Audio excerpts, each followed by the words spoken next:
Well, hello everyone. This is Ken Wells. It's actually after 11 p.m. here in on the 3rd of November, and I'm sitting here in my office, and I was actually watching a video. And the video was talking about the rich versus the poor in America, and it just gets you to thinking.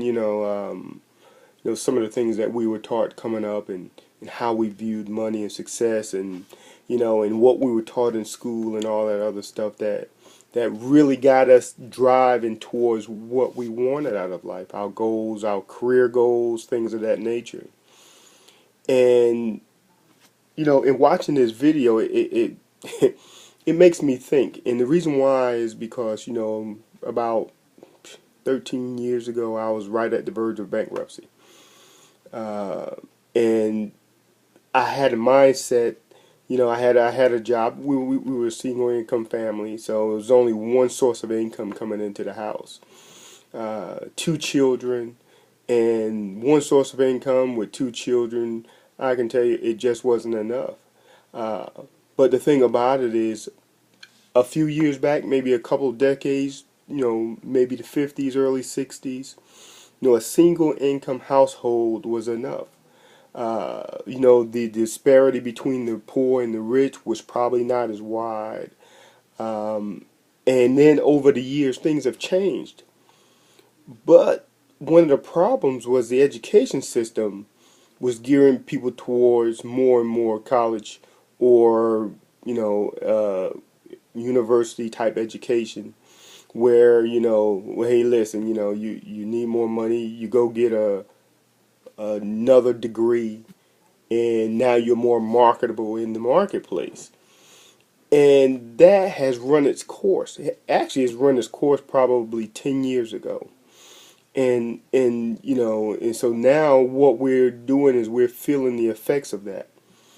The video I was just watching was about the disparity between the rich and the poor. The top 1% in America has 40% of the wealth in America.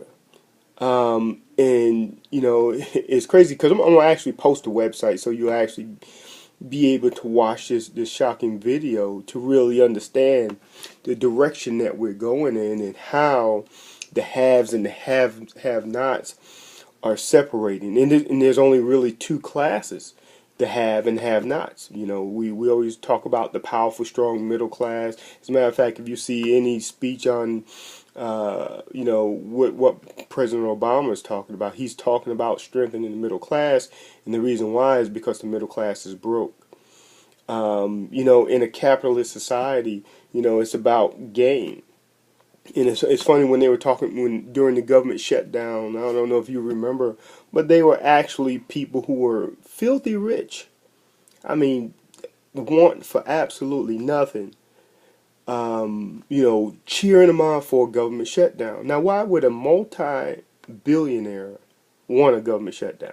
Why would they even be concerned with it when they don't even have a money issue?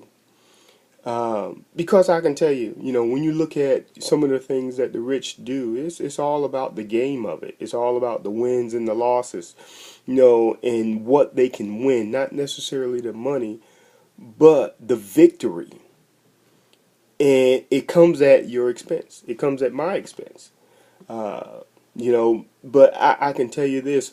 There's a new framework, a new mindset that most people should have. And one thing I'm finding in doing business, especially when you're doing an international business, that people on an international scale, talk about the American dream. I mean, there's really no Russian dream or no Germany dream. It's an American dream. But actually now it's only an illusion because you can talk about going to school and getting a good education and getting a job, with benefits, working 30, 40 years, and then retiring with a gold watch and a turkey. But chances of that actually happening now are very slim, and it's getting more and more scarce as we go along. Because, and I heard from a gentleman named Les Brown 10 years ago that, soon, most jobs would be permanent part-time with no benefits. Now, does that fit you? And if it doesn't, how many people do you know that situation fit? How many people do you know today that have two, three jobs, you know, looking for another job or looking for a better job, constantly on the hunt? Now, at what point do you think that's going to get better? Well, I can tell you, it's very difficult to reverse this trend. And that's why in a capitalist society, capitalism rules. And teaching and learning capitalism is going to be your saving grace. It's not going to be, you know, if you're 40 right now, if you're 40 years old, the chance you know, enjoying a nice, healthy golden years with Social Security, probably not going to happen. You know, here I am, 50, and I'll probably get some level of Social Security support. You know, should I decide to take it, because I can tell you now, I'm not relying on it.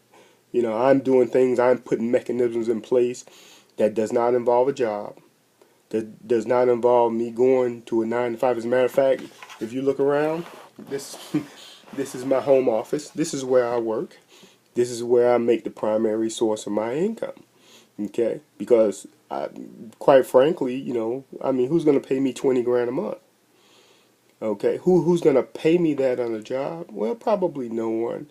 And you know, and you know, going to look for a job that, you know, that pay that type of income, knowing where to look. You know, I live in South Georgia. I wouldn't imagine anyone makes really, you know, maybe there's a few people in this area, but not a whole lot.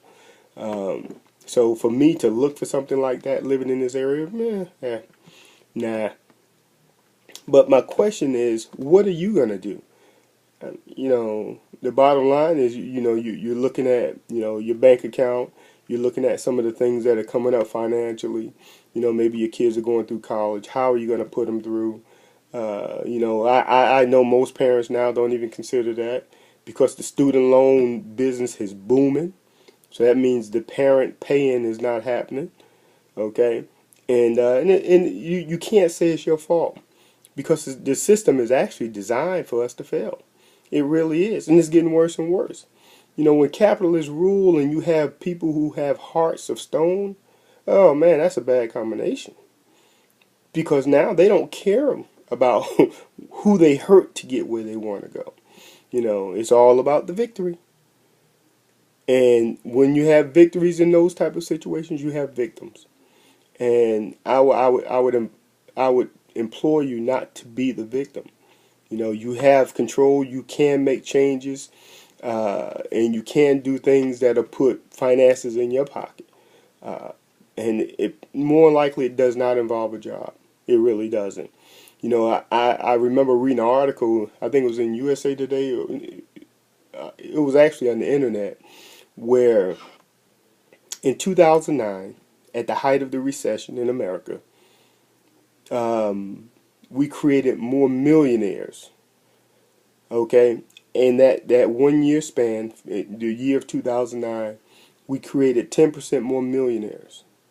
Now, all you hear in the news about is about the people that are struggling, the people that can't make ends meet, the people that are having issues, losing their homes was huge. People were losing their homes like it was going out of style, because they couldn't afford to pay, lost a job. You know, adjustable rate mortgages kicked in from 2007. You know, buying their homes and stuff, and now adjustable rates was doubling their mortgage every single month, and I mean, it was just a fiasco for a lot of people. But some people were capitalizing, getting rich, and made millions in the process. Now, is that right or wrong? I'm not saying it's right or wrong. I'm saying it was a reality, and it still is a reality, because you know, we don't lose. You know, the money don't go away in America. It just transfers from one person to another. Okay, and you know, most people are in a situation where more money is transferring out of their account than into their account, and guess what? That creates poverty. That creates lack. And what we have to do, because this is no longer 1939, okay, the industrial age is not kicking off, and people are looking for jobs. Jobs are in abundance and all this other stuff. No. I mean, you can find a great job. You know, a great job today means you have to get a part-time job. And you know, that's no way to live, knowing that it's not going to get any better anytime soon. So what we need to do is we need to gear up so that, financially we can put mechanisms in place that will protect us, because we have the ability to do that. We have the power. Like I said, money is there. Money is out there. All we have to do is do the right things that make us attractive to the money. And once we do that, money will show up. Okay? Because money has ears. And if you call it, it will come.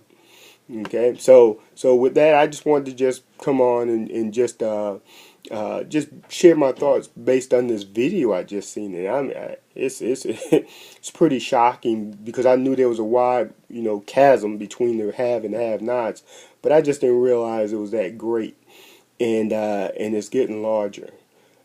So what I want to do is I'm gonna go ahead and post this video, and then I actually put the web page up there.